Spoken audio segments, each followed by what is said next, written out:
Welcome back, true crime fans. In this episode, we reveal the next chapter of Marcus's story. Smash that subscribe button if you're brave enough to step into the shadows, because tonight's story will make you question everything you thought you knew about justice. The rain had been falling for 3 days straight over the Colorado High Plains when the envelope landed on investigative reporter Ava Holt's desk.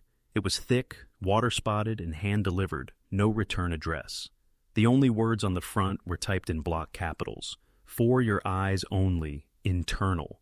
Ava had been chasing whispers about Northgate Correctional Complex, a hulking high-security institution buried in the foothills, for months. Inmates called it the labyrinth. Guards called it the end of the line. Nobody called it safe. Her inbox was littered with dead ends and anonymous tips that dissolved under scrutiny, but the envelope in her hands felt different, heavy with consequence. Inside was a 100-page packet stamped with the seal of the Federal Bureau of Prisons. Across the top, Whistleblower report of excessive force, misuse of restraints. Names were redacted, but the dates and incidents weren't.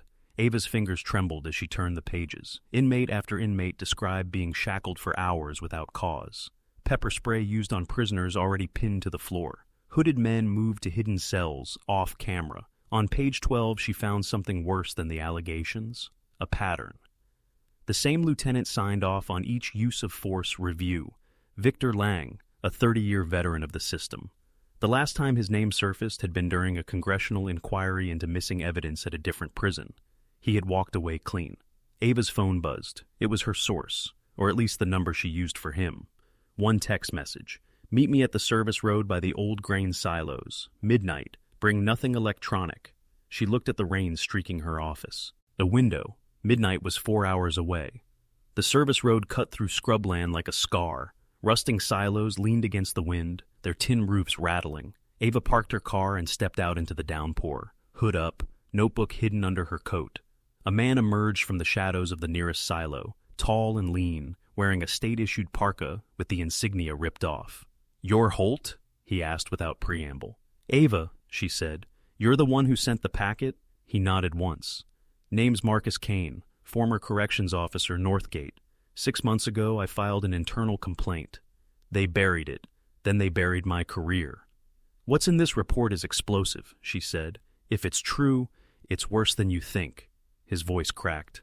"They've built a program. They call it High Visibility Watch. Sounds official. It's not. It's a way to break inmates they can't control, and anyone who speaks up about it." Ava's mind raced. "Do you have proof?" "Some, not enough, but I know where the rest is."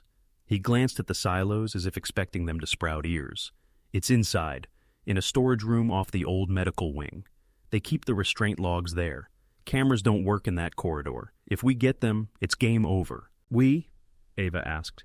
"You think I can walk back in there alone? I'm a marked man, but with a reporter maybe." He trailed off, eyes scanning the road. "They're already watching us. You feel it?" She did. The hair on her arms rose despite the rain. At 2 a.m., Ava followed Marcus's truck through a maintenance gate hidden behind a stack of shipping containers. His old ID still opened it. Beyond lay a network of service tunnels, humming with the sound of boilers and dripping pipes. The air smelled of disinfectant and rust. They moved fast, Marcus leading, Ava clutching her camera in one hand and a flashlight in the other. Concrete walls closed in like a throat. They passed a door marked S3 Authorized Personnel Only. Marcus stopped. "This is it," he whispered. He produced a worn brass key from his pocket. "Still works. At least it did." The lock clicked. The door opened onto a narrow corridor lined with chain-link cages full of boxes, old monitors, and bags of shredded documents. A single bulb flickered overhead. "This is where they dump the paperwork they don't want anyone to see," Marcus said. "Use of force reports, restraint logs, the whole thing." Ava stepped inside, her pulse pounding. "Let's get it and go." Marcus crossed to a wire mesh desk stacked with binders. He flipped one open. Inside were photos, grainy CCTV stills of inmates strapped to gurneys, their faces blurred. The captions listed times, dates, and incident numbers. He turned another page and froze. "This shouldn't be here." "What is it?" Ava asked. He showed her the photo. It was of a man slumped in a restraint chair, head lolling. The timestamp was from last week. Beneath the picture, someone had scrawled a note in red marker. "Transfer complete, no report." "That's Diego Rivera," Marcus whispered. He was supposed to testify about the program next month. Ava's stomach dropped. He's dead? Marcus didn't answer. He rifled through the next binder, then the next. More photos, more notes. Names she didn't recognize, all marked transfer complete. This is a kill list, he said finally. Ava backed toward the door. We need to leave. Now. But the door had swung shut. From the corridor came the sound of boots and low voices. Marcus killed his flashlight. In the dim glow of the bulb, Ava saw his face go pale. They know we're here, he whispered. A metallic clank echoed through the cages, a key turning in a lock they hadn't touched. The bulb flickered, then steadied. The corridor beyond the door was empty, but the voices were closer now, speaking in code Ava couldn't understand. Marcus grabbed a folder and stuffed it under his coat. No matter what happens, get this out, he hissed. The door's handle turned. Ava clutched her camera, heart hammering. Somewhere deep in the prison, an alarm began to wail, muffled by concrete. The door opened a crack.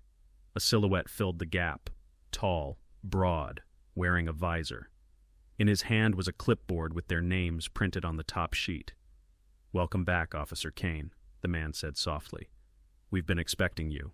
The visor tilted, rainwater still beating on the man's shoulders as if the storm had followed him underground. He stepped into the cage room and shut the door with a patient click. 2 officers ghosted in behind him, boots silent on concrete, batons still holstered. The clipboard in his hand gleamed under the trembling bulb. Marcus didn't blink. Lieutenant Lang. Ava felt the name settle like weight. The signature from the reports had grown a face. Lang glanced at the wire mesh desk and the open binders. "You chose a messy way to end a quiet night, Marcus." "It stopped being quiet when people started vanishing," Marcus said. "You signed the vanishings." Lang skimmed the top sheet on the clipboard. "And you, Ms. Holt? I enjoyed your piece on contraband routes in county jails. It showed initiative. Unfortunately, initiative looks like trespass when it crosses a fence." The bulb buzzed, then steadied. Somewhere down the service tunnel, an alarm howled and died. Ava tried to swallow the dryness in her mouth. "If you're going to arrest us, do it. The longer you wait, the more I'll write." "Oh, I don't plan to arrest you," Lang said, almost cheerful. "I plan to correct paperwork." He nodded. The 2 officers moved in with practiced calm. Marcus shifted his weight as if to step forward, then slammed his shoulder into the nearest cage. The chain link barked against its bolts, a jitter of metal that startled the bulb into a strobe. Boxes toppled, binders slithered to the floor, and a snow of shredded forms filled the air. Ava's world fractured into flashes, Lang's visor glinting, Marcus's hand snatching the folder from under his coat, the grate behind the wire mesh desk rattling. Marcus threw the grate open with a grunt. "Now," he hissed. They dove through the rectangle into darkness. Hands scrabbled at her boots and missed. The grate clanged shut behind them as tons hammered the mesh. Ava and Marcus slid onto a narrow crawl space coated with dust that tasted like old paper and bleach. "Left," Marcus breathed, already moving. 2 turns ladder, then the medical wing. They crawled, shoulders scraping concrete, breath loud in their own ears. Behind them, metal screamed as the grate gave way. Flashlights splashed the crawl space with white. Marcus found the ladder by memory and dropped. Ava descended into a wet corridor with peeling paint and a sign that read, "Observation, Ward B." The air was colder here, and the smell shifted from rust to antiseptic. They ran. The ward door was propped with a mop bucket. A strip of tape over the lock said, "Do not remove" in tidy block letters. Marcus pushed through into a dim hall lined with shuttered windows. On the far wall hung a corkboard sun-faded to a ghost, still holding a few curling memos. Ava's light skimmed across them. Restraint protocol checklist, high visibility watch, behavioral incidents, incident review, sign-off. Every sheet had the same neat initials at the bottom. VL Marcus yanked open a supply closet. "Help me." Inside, on the top shelf, were banker's boxes marked with greasy pencil. HVW, Week 18, HVW, Week 19. Ava hauled one down, then another. They didn't bother keeping them neat. Papers splashed onto the floor like a broken tide. "Look for logs," Marcus said. "Timestamps, chair numbers, anything with a chain of custody."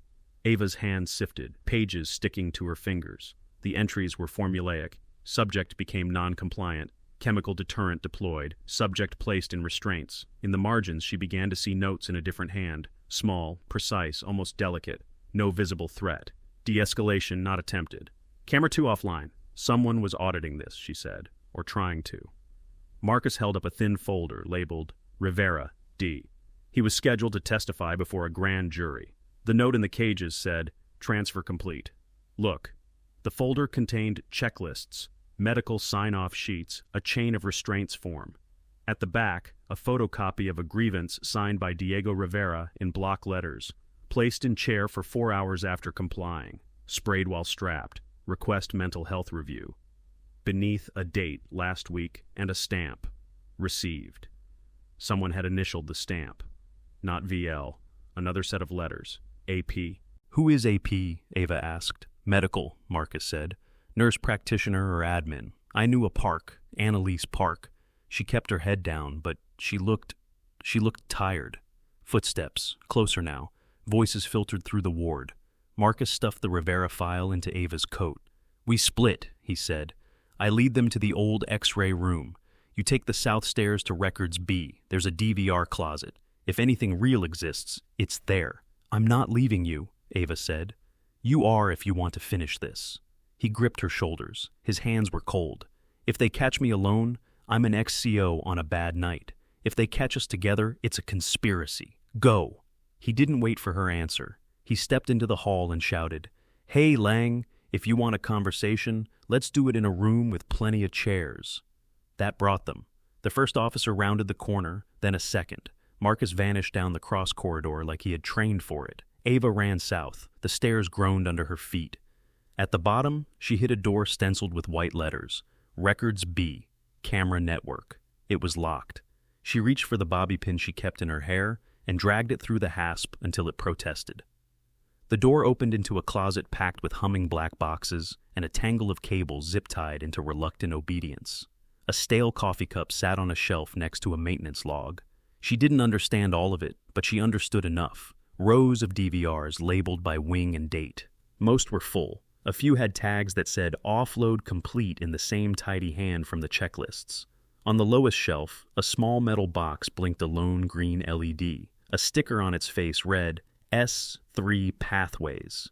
Ava found a plastic milk crate, dumped out cords, and shoveled DVRs into it. The Rivera dates, the week before, the week of. She pulled at the S3 unit. It was bolted. The coffee cup had a name written in Sharpie, Park. She snapped a photo of the sticker and the name with the camera slung on her neck. Not digital.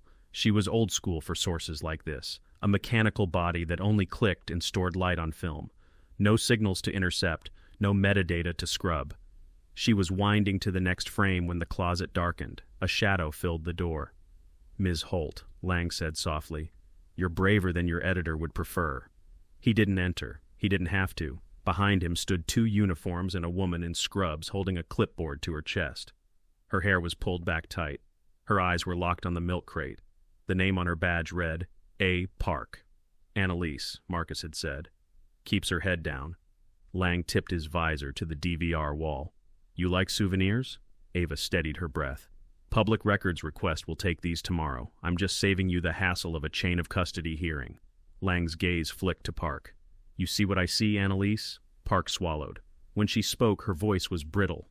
"The HVW files are incomplete. You know that. If those leave the building, it will be worse." "For who?" Ava asked. Park didn't answer. She shifted the clipboard. The paper on top wasn't a form. It was a photograph printed on cheap stock, grainy, blue-tinted, the frame of a restraint chair and a face half-turned toward a lens. Rivera, alive, eyes open, time-stamped 1 day after his transfer. Ava moved before she could think, as if momentum could outrun fear.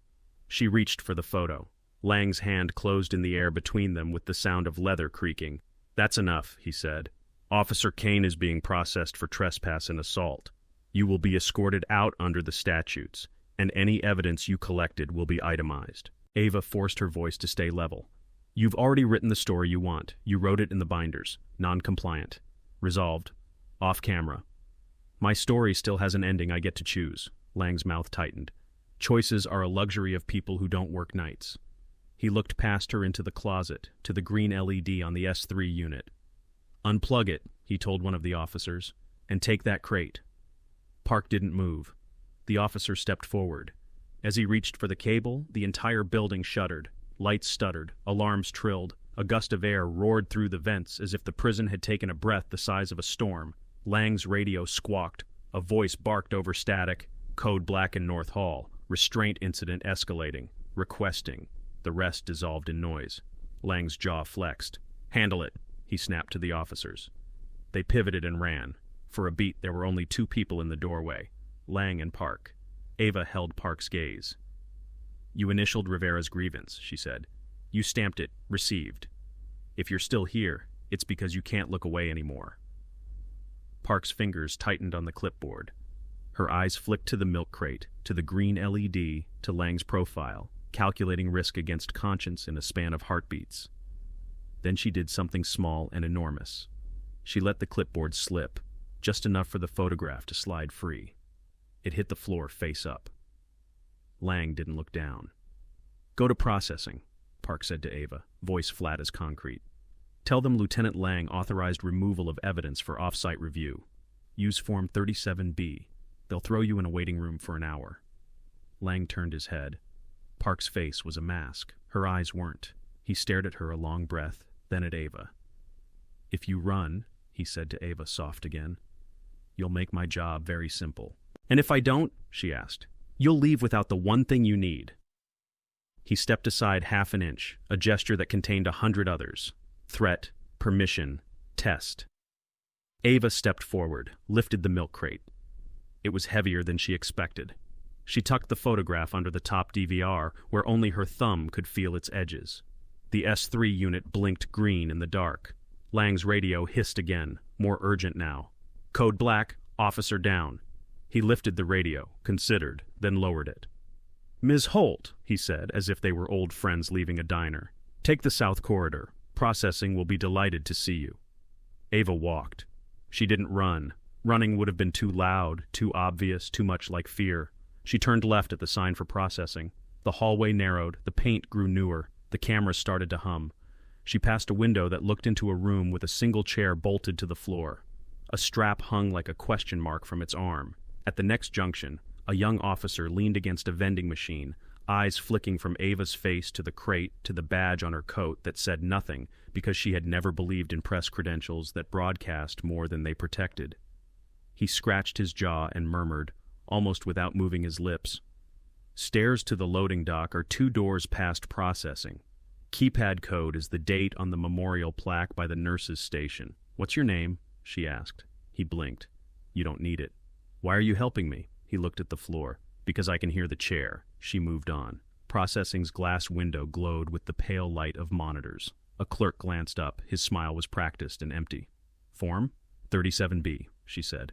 "Lieutenant Lang authorized off-site review." The clerk's smile didn't change. He slid a clipboard through the slot and a pen attached to a CE. Chain like an anchor. Ava filled the lines with neat lies and the truth wrapped inside them. The clock on the wall ticked. Somewhere behind the glass, doors opened and closed like punctuation. When the clerk looked down to staple her form, Ava kept walking.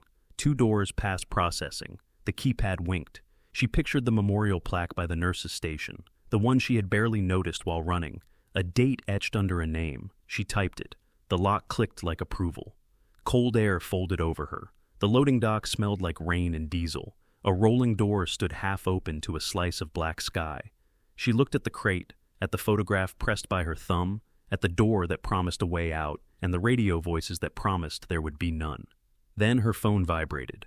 She had left it powered down in her inner pocket for exactly this reason, for the part of a night when silence became a risk instead of a shield. She hadn't given the number to anyone connected to the prison.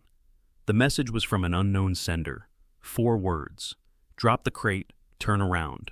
She looked up. Across the dock, in the shadow thrown by a stack of pallets, a silhouette stepped forward. Not Lang, not an officer. A woman in civilian clothes, hair in a messy bun, press lanyard glinting where it shouldn't have been, because Ava had not told her editor where she was going. The woman raised an empty hand and spoke in a voice Ava knew from 100 phone calls and 2 years of bylines intertwined. "Ava," she said, soft and sorry, "we need to talk." And behind her, through a small window in a steel door, Ava saw Marcus Kane strapped to a chair, eyes open, watching her. Wait for the complete part to be dropped in the next few hours.